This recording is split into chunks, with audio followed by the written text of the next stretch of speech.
જય માતાજી બધા મિત્રોને, કેમ છો? મજામાં? તો આજે આપણે બનાવીશું મીઠા ભાત કેસરિયા. તો ચાલો આપણે ભાત બનાવવા માટે લઈ લીધા છે કાજુ બદામ, અને આપણે લઈ લીધી છે 3 નંગ એલચી અને ટોપરાનું ખમણ, અને લઈ લીધા છે આપણે ફ્રૂટ કલર કેસરી કલરનો જે આવે એ. તો આપણે તપેલીમાં પાણી ગરમ થવા મૂકી દીધું.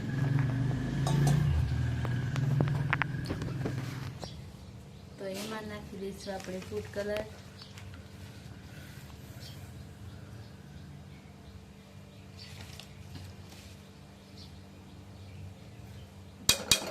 એમાં નાખવાના છે આપણે બાસમતી ચોખા.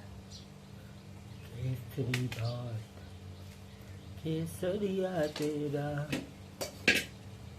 પાણી ઉકળી જાય તે પછી આપણે એમાં ચોખા નાખી દઈશું અને થોડી વાર આપણે ચોખાને સળવા દઈશું. ત્યાં સુધીમાં આપણે કાજુ બદામ કટિંગ કરી લઈએ.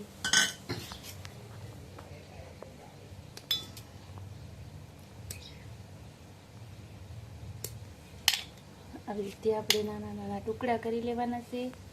અને લઈ લીધા છે આપણે સૂકી દ્રાક્ષ પણ લીધી છે, એટલે સરસ આપણા ભાત બને.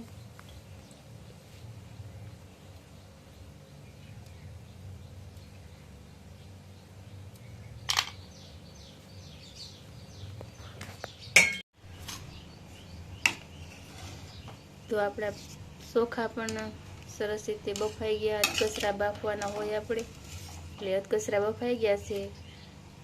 તો આપણે હવે એમાં એને પાણીમાંથી કાઢી લઈશું. અને કાજુ બદામ પણ કટિંગ થઈ ગયા છે.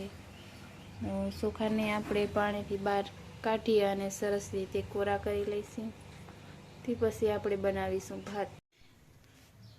તો આપણે ચોખા ભાતિયામાં આપણે કોરા થવા રાખી દીધા છે. તો જોઈ શકો છો કેટલા સરસ બધું પાણી પણ નીચોડી ગયું છે. તો આપણે તપેલીમાં ઘી ગરમ થવા મૂકી દીધું. તો એમાં આપણે નાખી દઈશું કાજુ બદામ,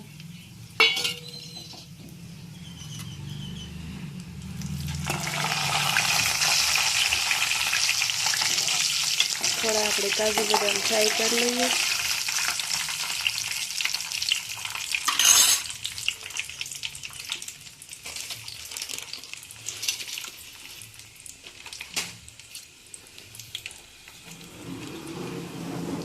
ને થોડું આપણે ખમણ પણ નાખી દઈએ.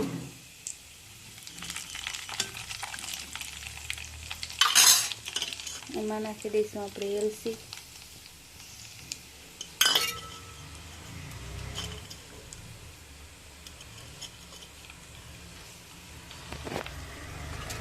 અને જે આપણે ચોખા કોરા પડ્યા હતા એ પણ આપણે વટાવી દઈએ.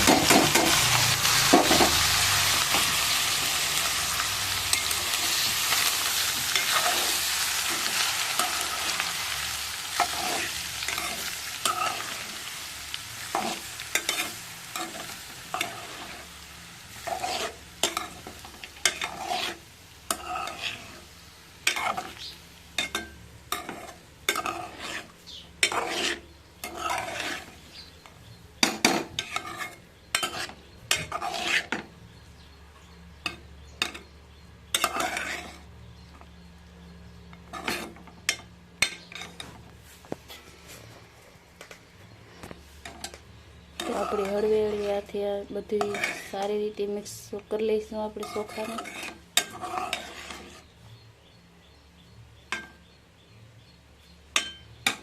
અને હવે એમાં નાખી દઈશું આપણે ખાંડ.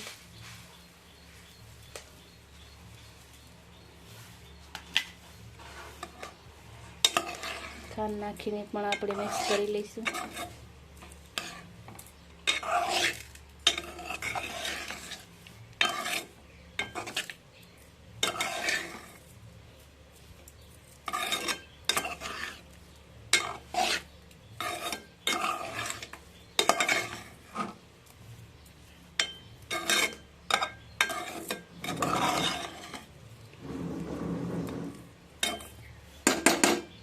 અને આપણે થોડી વાર 10 મિનિટ ઢાંકીને રાખી દઈશું, એટલે ખાંડ સરસ રીતે મિક્સ થઈ જાય આપણા ભાતમાં.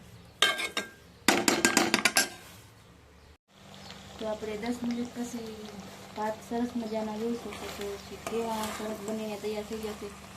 તો હવે આપણે એમાં નાખી દઈશું કિસમિસ. કિસમિસ આપણે તળવા ભેગી નથી નાખી.